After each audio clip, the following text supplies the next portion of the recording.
El periodo extraordinario de sesiones en la Cámara de Diputados ha terminado y uno de los asuntos fundamentales que se desahogaron en este lapso es el Código Único de Procedimientos Penales. Esto nos puede decir mucho con el simple enunciado o nos puede decir nada, pero para que entendamos exactamente de qué se trató, lo invito a que nos vea. Desde el Congreso. Para entender de qué se trata y cómo se hizo y cuál es su utilidad, su finalidad, están con nosotros los señores diputados, la señorita diputada, a quien mucho les agradezco su presencia. Los presentaré a ustedes en el orden de la antigüedad de sus partidos. El señor diputado Jorge Sotomayor, del Partido Acción Nacional. Buenas noches. El señor diputado José Alberto Rodríguez, del Partido Revolucionario Institucional. Don Fernando Zárate, del Partido de la Revolución Democrática, y la diputada Lilia Aguilar, del Partido del Trabajo. Muchas gracias, mucho gusto estar con ustedes.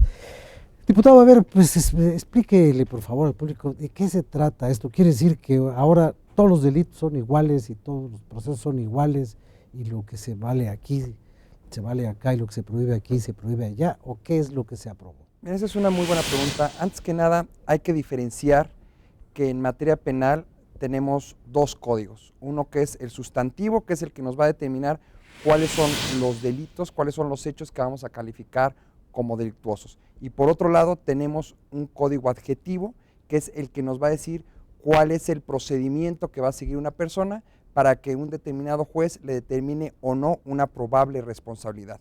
Aquí lo que estamos haciendo es diciendo que va a haber un código penal único adjetivo o un código penal único procedimental. Es decir, cada uno de los estados seguirá determinando cuáles son los hechos delictuosos, seguirá determinando cuáles son las penalidades para lo que ellos califican de delito. Sin embargo, a nivel nacional tendremos unificado un procedimiento el cual será regulado por Cámara de Diputados y por el Senado.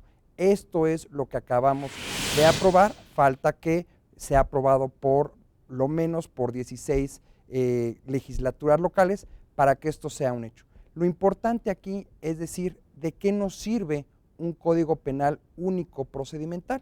Lo que estamos haciendo es un cambio de paradigmas. Lo que estamos logrando con esto es pasar del código penal donde tenías un juicio que era de papel, donde nunca tenías presencia, nunca conocías a ciencia cierta quién el juez que te estaba calificando, y ahora el juez tendrá una audiencia pública donde conocerá los testimonios de las personas que vivieron los hechos, tendrá una audiencia pública donde conocerá a los peritos y ellos directa e inmediatamente le estarán determinando cuáles fueron sus investigaciones y el acusado hablará directa e inmediatamente con el juez. Evidentemente esto nos dará mayor legitimidad, esto objetivamente dará mayor transparencia, también mayor celeridad, y es hacia allá a donde estamos transitando con este nuevo Código Penal único. Muchas gracias. Diputado Rodríguez, usted es miembro secretario de la Comisión de Justicia de la Cámara de Diputados. Estos cambios, estas transformaciones que se dan, quiere decir que en todo el país ya se hará este derecho de sala pública. ¿Cuáles son las diferencias y en qué le benefician a los ciudadanos? La Cámara de Diputados aprobó una reforma constitucional de muy alta envergadura. La reforma constitucional más importante de los últimos 100 años en materia jurídica en el país, que va a dar un cambio total, un cambio absoluto a la manera en cómo se ve la justicia penal en el país. Es un cambio de fondo, es un cambio paradigmático porque van a cambiar todos los esquemas que se encontraban establecidos a nivel nacional en el manejo de este sistema. ¿Por qué este código?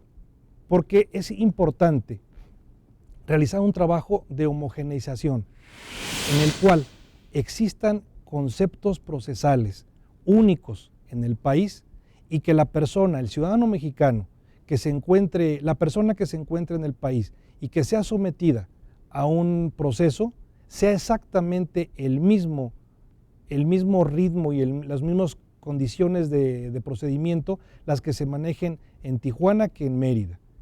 Esto es para dar una certidumbre y una certeza jurídica al ciudadano.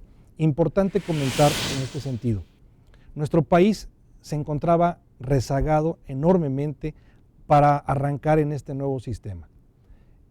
Para 2010, solamente Haití y México eran los únicos países de América Latina que se encontraban ajenos al sistema. El sistema en 2008 se inicia constitucionalmente y en 8 años tendrá que aplicarse en todo el país. Para junio del 2016, en todo el país tendrá que trabajarse ya con el nuevo sistema de tipo acusatorio adversarial, cuya principal característica es la oralidad. Se dice que la justicia es uno de los esenciales derechos humanos. Los ciudadanos tenemos derecho a la justicia. Y también se dice que este sistema es lento, costoso, misterioso, largo, incomprensible y que no procura una de las condiciones fundamentales de la justicia, que es que sea pronta y expedita.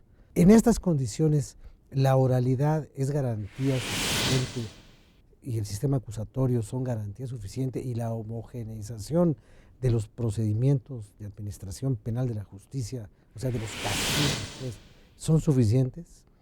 Vale la pena recordar que la justicia es una aspiración.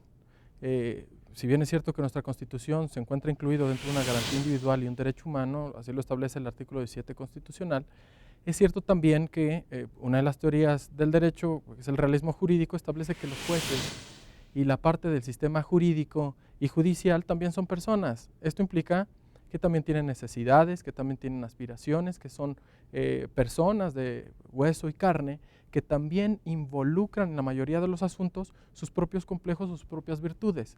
¿Esto qué quiere decir? En países con sangre más caliente como la latinoamericana, bueno, pudiera ser que nosotros aspiremos a una justicia mucho más neutra, una justicia ciega, incluso con eso se refleja el símbolo de la justicia, pero de manera real, la realidad tanto económica, social, histórica de nuestro país no nos ha permitido más que aspirar a ello. Es cierto que la justicia en nuestro país es lenta. ¿Qué significa el proceso? El proceso inicia con una demanda o con una denuncia y siguen todas las distintas etapas, llena de etapas, todo un proceso por el cual un inculpado o un sujeto a proceso penal debe respetarse todas las garantías y cuáles son las obligaciones y los derechos tanto de los jueces, bueno, en este caso son aptitudes o facultades que tiene el juzgador de implementar a un acusado. Es decir, nosotros conocemos desde el inicio del Ministerio Público, pasando por un juzgado de distrito o juzgados ordinarios y toda la cadena de justicia hacia arriba. En esta primera etapa, el Congreso tiene la facultad de legislar en materia de Código Procesal Único. Ya en una segunda, y eso lo discutiremos en un par de meses, nosotros esperamos, ya entraremos al derecho de fondo. ¿Qué quiere decir esto? Muy sencillo. Actualmente tenemos 33 códigos procesales penales en el país. Implica 32, uno por cada entidad federativa y uno a nivel nacional. Pueden expresarse de manera distinta los códigos procesales en Baja California, que en Nayarit, que en Tlaxcala o que en Chiapas. Pareciera que nosotros estamos viviendo distintas circunstancias personales en todos los estados de la República. Sin embargo, ahora lo que pensamos es que hay criterios contradictorios que se ejecutan de tal manera en distintos estados, lo que no nos ha beneficiado en materia de justicia. Esto lo vamos a sustituir por un código procesal único que establezca para toda la República los mismos principios, las mismas bases y los mismos criterios. Diputada Aguilar, con mucha frecuencia escuchamos que se mezclan en las cárceles. La consecuencia final del derecho penal es el castigo o la exoneración. Lo que aprobamos el día de hoy en el periodo extraordinario es una reforma al artículo 73, fracción 21, que tiene que ver con las atribuciones del Congreso, que le da solamente la atribución al Congreso de legislar en materia de procedimientos penales. Eso es lo que hicimos el día de hoy. Y creo que es lo que mis compañeros han estado expresando, pero aún no hemos llegado a la discusión del Código de Procedimientos Penales. Entonces, ¿qué es lo que está a discusión y qué es lo que finalmente podemos leer de esta iniciativa? Primero, ha habido una gran discusión sobre federalismo Segundo, la situación política a la que esta reforma obedece. Y tercero, cuáles son las consecuencias de un Código de Procedimientos único. Déjeme empezar con el primero, el problema de federalismo.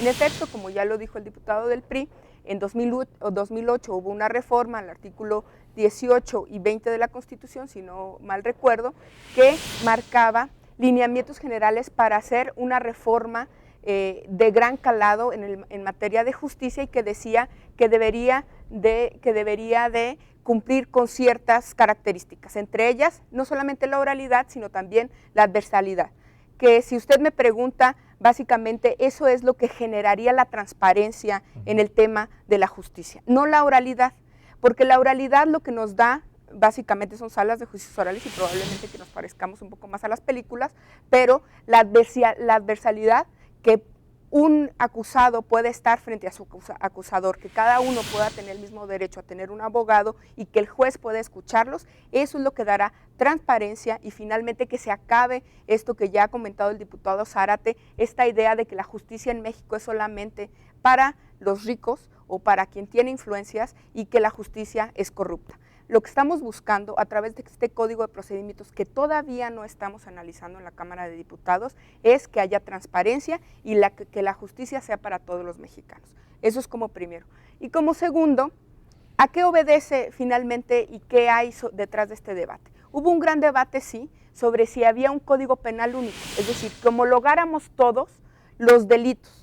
Inclusive el presidente de la Suprema Corte de este país se pronunció a favor de un código penal único y algunos diputados reaccionamos y dijimos esto no puede ser posible porque no puede ser los mismos delitos que se puedan considerar en Oaxaca que en Chihuahua porque las naturalezas de los estados y las realidades de los estados son diferentes. Pero lo que sí podemos hacer es tener un procedimiento, cuando menos para garantizar que esta reforma del 2008 sea una realidad, porque los estados no habían respondido a esto que se les había mandatado en 2008 y que todavía muchos estados tienen pendiente. Muchas gracias. Vamos a hacer una pequeña pausa.